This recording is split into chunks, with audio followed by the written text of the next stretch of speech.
আজ আরাফের ভীষণ মন খারাপ, কারণ তাকে রেখে চলে গিয়েছে।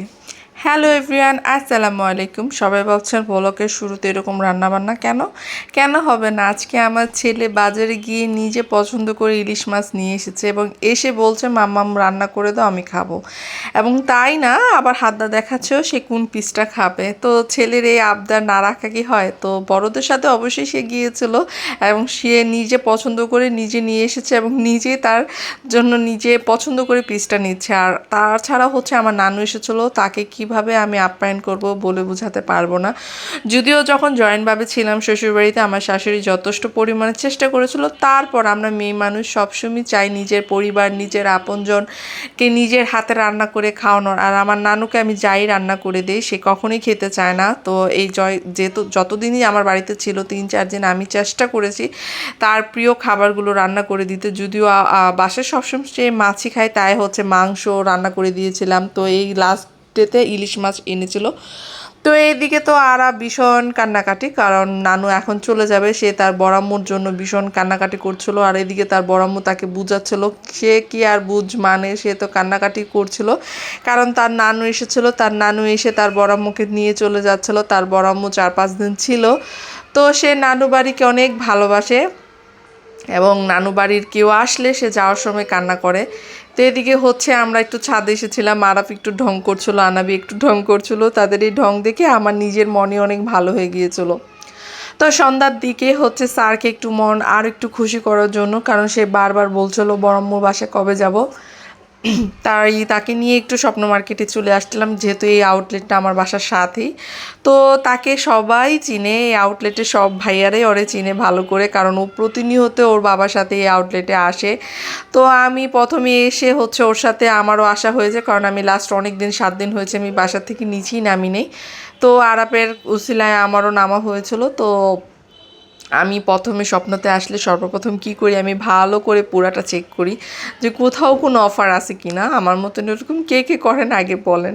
যদিও স্বপ্নের পেজের সাথে আমার অ্যাড আছে, তারপর আমি এসে ফার্স্টে ভালো করে দেখি কোথায় কি অফার আছে। তো মূলত আজকে আমি এসেছিলাম আরাফের জন্য। তারপর ভাবলাম আমার বাসায় যেগুলো নাই সেগুলো একটু নিয়ে যাই। তো বাসায় ফ্রোজেন আইটেমটা শেষ হয়ে গিয়েছিলো। তো যেহেতু আমরা সকালে নাস্তা ফ্রোজেন আইটেম করি, তো সেটাই আর কি নেওয়া হলো। তারপর টুকটাক আরও জিনিসপত্র নেওয়া হয়েছিল। তো ফার্স্টে হচ্ছিল আমি অফার দেখছিলাম। আর সত্যি কথা বলতে আমি আমার বাচ্চাদেরকে একদম ইনস্ট্যান্ট নুডলস খাওয়াই না, তো ইনস্ট্যান্ট নুডলস দেখিও না।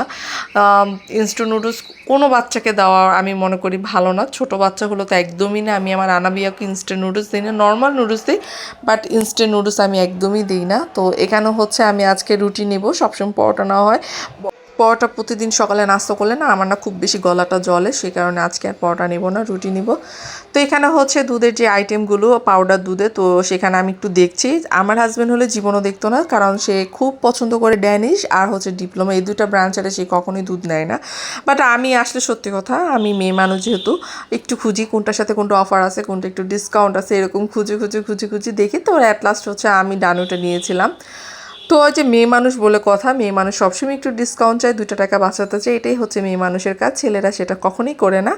তো এইদিকে হচ্ছে আমি আনাবিয়ার জন্য এই ব্রাশটা নিয়েছি। এটা 0 থেকে মেবি 2 বছর হবে এই বাচ্চারা ইউজ করতে পারে। তো 0 বছরের বাচ্চাদের তো আর টিথ হয় না, এটা একটু বড় বাচ্চার জন্যই। তো এইদিকে হচ্ছে আরাফের শপিং শেষ, আরাফ খুশি, আরাফের মন খুশি হয়ে গেছে। এখান থেকে তার খাবারের অনেক কিছু সে নিয়েছিল। তো আমিও টুকটাক সদাই করেছিলাম। তো এখন হচ্ছে আমরা বাসায় চলে যাব। বাসায় যেহেতু মেহমান ছিল, বাসায় অনেক খাবার টাবারও ছিল। তো এখন হচ্ছে বাসায় আসছি সন্ধ্যার টাইম, ওই দিন একটু আবহাওয়া গরমও ছিল, তাই ভাবলাম সন্ধ্যার নাস্তা বাসায় তৈরি করি, বাইরের কোনো কিছু আর খাবো না। তো আমার ছেলে আম একদমই খেতে চায় না, যদি এরকম একটু আমের জুস বা লাচ্ছি তৈরি করে দিই সেক্ষেত্রে একটু খাবে, নাহলে সে একদমই খেতে চায় না। তো আজকে নাস্তা হচ্ছে আমি বাসায় তৈরি করে নিয়েছি, ম্যাঙ্গো লাচ্ছিটা তৈরি করেছিলাম, আর এত মজা হয়েছিল ওই দিনকার ম্যাঙ্গো লাচ্ছিটা। সাধারণত আমের লাচ্ছি আমার খুবই বেশি পছন্দ, নর্মাল লাচ্ছিও খুব পছন্দ। তো লাচ্ছি যখন তৈরি করছিলাম তখন আমার হাত থেকে একটু লাচ্ছি পড়ে গেছে, আর বেশ কয়েকদিন মেহমান ছিল, টেবিলের উপর অনেক ধরনের খাবার ছিল, আমি টেবিলটাকে একদমই ডিপ ক্লিন করতে পারিনি। তো আজকে ভাবলাম টেবিলটাকে একটু ডিপ ক্লিন করে ফেলে। তো আমি যখন কাজ করি তো আমার এই বুড়িটা আমার পায়ে পায়ে পায়ে পায়ে ঘুরে আমার মাঝে মাঝে খুব ভয় হয় যে আমার মোবাইলটা না ফালায় দেয়, আর ওই মোবাইলের দিকেই ওর আকর্ষণটা থাকে, মোবাইলটা ধরবে। তো এখানে একটা বিপদ ঘটেছে, তারপর আমি আপনাকে লাস্টে দেখাচ্ছি আমার এখানে কি একটা বিপদ ঘটেছিল। তা আপনারা সবাই দেখেন ভিডিওটা, আর অবশ্যই আমার ভিডিওটা যদি ভালো লাগে অবশ্যই সাবস্ক্রাইব করে দেবেন ইউটিউব চ্যানেল, আর ফেসবুকতে দেখে থাকলে অবশ্যই চ্যানেলটাকে ফলো দিয়ে দেবেন, আমার ভিডিওকে একটা লাইক দিয়ে থাকবেন। আর আপনি যদি এই সমস্ত কাজ করে থাকেন আপনাকে অসংখ্য ধন্যবাদ। দেখেন আমার ছোট বাচ্চাটা আমার সাথে কাজ করছে।